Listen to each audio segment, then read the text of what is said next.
আসসালামু আলাইকুম।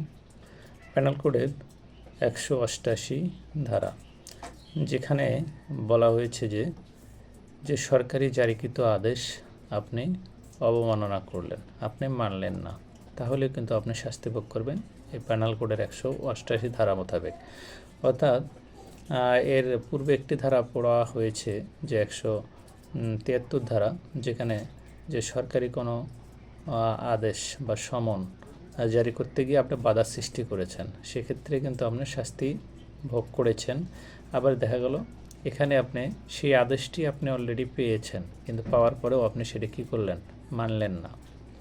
এই আদেশ আপনি মানলেন না, তাহলেও কিন্তু আপনি শাস্তি ভোগ করবেন এই পেনাল কোডের 188 ধারা মোতাবেক। অর্থাৎ সরকারি জারিকৃত আদেশ যদি আপনি অমান্য করেন, তাহলে কিন্তু অবশ্যই এই পেনাল কোডের 188 ধারা মোতাবেক শাস্তি ভোগ করবেন।